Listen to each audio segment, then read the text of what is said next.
Yes, dan di week pertama IPL yang bikin penasaran apakah Kane masih akan ada atau isunya kan sekarang sudah menuju Bayern Munchen, katanya kalaupun jadi baru hari Senin lah atau Selasa akan diperkenalkan sebagai pemain Bayern Munchen karena hari ini pun di saat kita lagi diskusi masih ada tadi drama-drama di airport katanya ditahan, belum dapat tiba-tiba ditahan untuk nggak berangkat ke Bayern.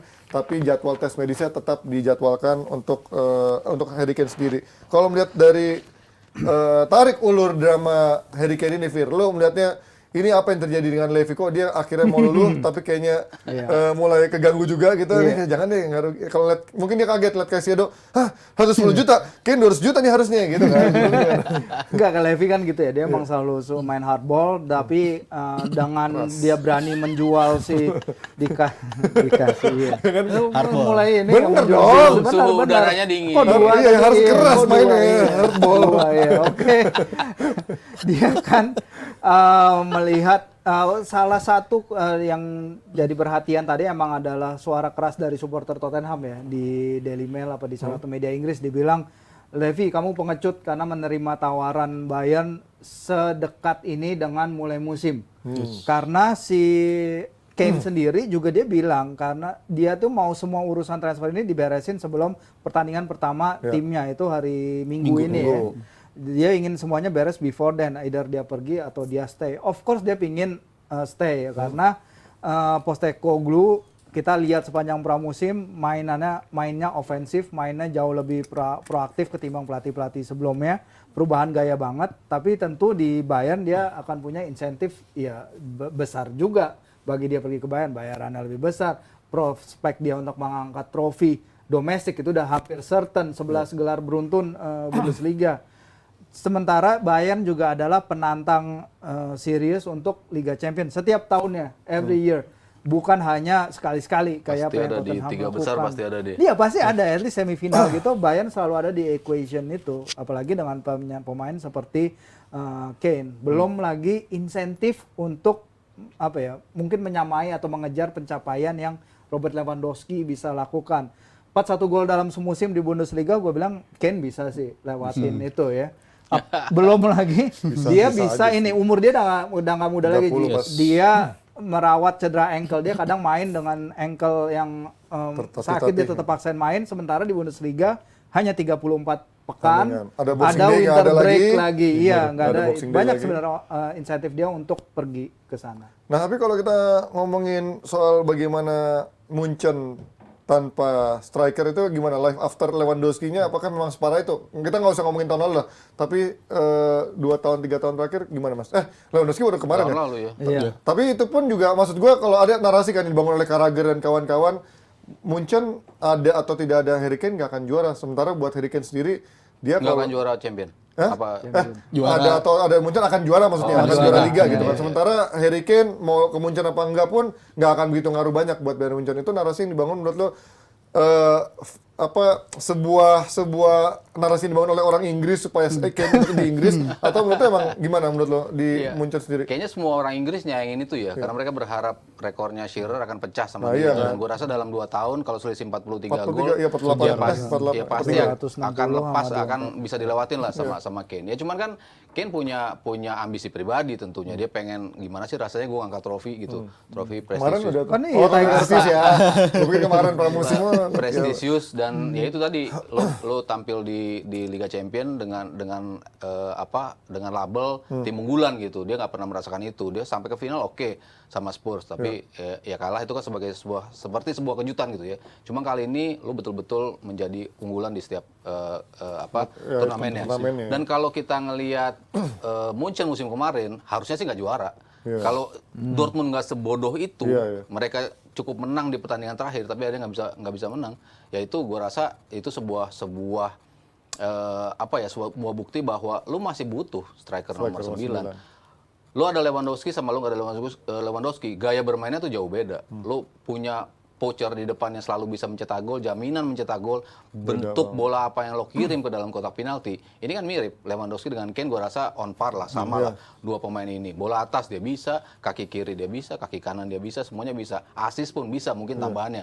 Lewandowski nggak bisa ngirim asis jauh, Dari jauh, dari seperti tengah ya. seperti Kane memberikan pada Homingson di beberapa pertandingan. Jadi gue rasa ini edition yang luar biasa buat Kane secara pribadi, buat Munchen apalagi gitu. Yang kita singgung di beberapa DPI ke belakang, Munchen kan selalu identik dengan bomber ya. Ya dari Roy Mackay lah, dari Mario Gomez terakhir. Dari Der Bomber, Gerd Müller. Semuanya gitu. Nah, tadi kalau Virzi bilang 41 gol itu menjadi incerannya, kalau nggak di musim pertama, musim kedua gue rasa akan bisa melakukan itu.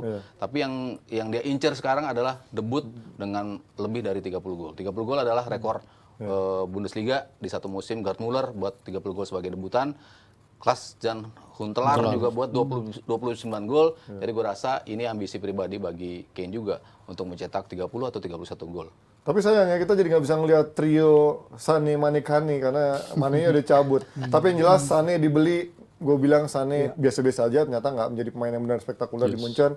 Mané gagal, kita lihat apakah Kane bisa menjadi pemain yang akhirnya melengkapi trio aneh-aneh ini bisa menjadi lebih hebat. Tapi dengan line up dengan Kane, menurut lo line up terbaik Munchen seperti apa nih? Karena dia pasti sekarang tinggal pairing di sayap-sayapnya doang untuk bisa siapa yang untuk support Kane ditambah gelandangnya, siapa yang bisa terbaik? Menurut gue kalau dari squad yang mereka punya itu cukup dalam menurut gue, itu yang pasti. Dan mungkin mereka kehilangan Sadio Mane, tapi kan itu bisa diisi sama Harry Kane untuk bisa diisi di posisi depan. Jadi gue rasa dari segi Munchen mereka juga nggak ada perubahan signifikan untuk menghadapi musim ini. Nggak ada terlalu banyak pemain yang cabut dibanding musim lalu, walaupun musim lalu Lukas doang yang cabut ya. Lukas doang. si Hernandez di lini Pavard belakang nih ya. lagi dalam nego-nego. di persimpangan. Tapi kalau dilihat dari musim kemarin itu kan Munchen ya bisa dikatakan banyak diinfokan. Kita ngeliat juga kalau Munchen ini juara Bundesliga dengan status bisa dikatakan titik terendah mereka lah. Menjadi juara tapi situasinya mereka jelek banget lah musim lalu. Standar liganya juga turun drastis. Jadi gua rasa dengan kehadiran Kane ini dia leading the line di lini depan ini bisa jadi upgrade banget. Bahkan gue nggak heran kalau dia nyatanya bisa nembus 30 gol tadi yang disebut dan bisa langsung tune in dan bisa langsung nganterin Munchen bisa juara lebih cepat lah, nggak perlu nunggu kayak musim lalu nunggu sampai pekan terakhir. Ya dengan kehadiran Kane lu garansi 20 gol plus ya lu bisa juara lebih cepat. Banyak banget kan depan lo bisa Gnabry, Tistel bisa juga ada. Sané di situ, bisa Koman juga bisa main di situ. Banyak lah pilihan-pilihan. Jamal Musiala juga kalau bisa didorong ke depan bisa juga, tapi kalau dibutuhin di tengah pun bisa juga. Pilihannya betul-betul semua pemain bisa accommodate Kane untuk mencetak gol.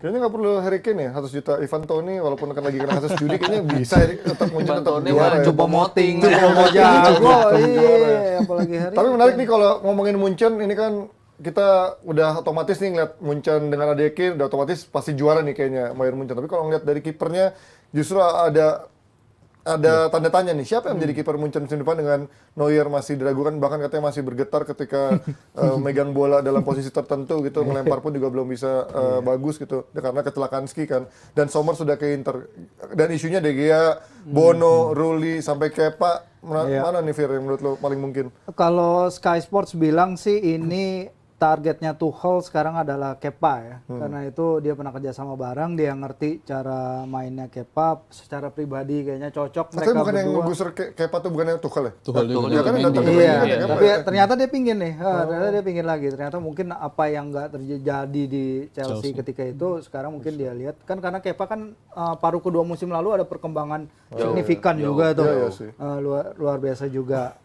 Nah, sekarang ya tadinya situasinya kan adalah tim elit yang mencari kiper kan hanya Bayern. Sekarang Tapi dengan cederanya Courtois ada dua tim elit nyari kiper world class lah bisa dibilang, kiper number one. Mungkin kalau buat Madrid lebih short term option, tapi buat Bayern adalah long term ya. Kita nggak bisa, masa Sven Ulreich kan nggak bisa diandalkan lah. Bisa Emang dia masih ada itu gue nggak tahu Sven Ulreich. itu bisa main cuma game week 4 Liga Champion gitu, game week 5 yang udah nggak penting gitu, yang udah pasti lolos. Udah lolos, Iya. DFB Jadi Pokal, ya. sisa-sisanya sih DFB Pokal pasti. Jadi ke depannya sih emang Kepa sih kayaknya yang menjadi target utama mereka, tapi kita nggak tahu pergerakan Bayern seperti apa karena mereka udah ngeluarin 100 juta nih lot of money, apalagi kalau bener Levy minta the majority atau enggak bahkan semua dari uang itu di depan. Jadi mereka harus lihat, aduh sisa berapa nih duit gue. Coba dicek dulu. Yang menarik ya nanti karena dengan sisa-sisa deadline transfer sampai akhir bulan ini, tadi juga Virzin menyebutkan ada tim besar lain yang kita bahas juga masih mencari kiper juga. Apakah Munchen justru menjadi titik lemahnya tidak ada kiper ini, atau justru nggak ada kiper pun nggak masalah karena mereka sudah bisa mencetak gol lebih banyak dibandingkan kebobolannya, dan ini membuat Munchen akan kembali mendominasinya. Tapi gue punya sedikit bahan renungan buat para jebret tim. Kalian mendingan kayak model Arsenal, mimpin banyak, mainnya menghibur sampai 34 pekan tapi nggak jadi juara, atau mainnya tolol hampir 30-an, ya nggak, maksudnya lebih banyak tolol dalam 34 pekan tapi di ujung-ujungnya jadi juara karena dengan hasil yang menguntungkan dia di akhir-akhir ada sedikit clutch jadi juara. Kalian pilih yang mana? Kasih komen di kolom komen. Kita ketemu lagi usai bahasan yang satu ini dengan lanjutan yang nggak kalah serunya.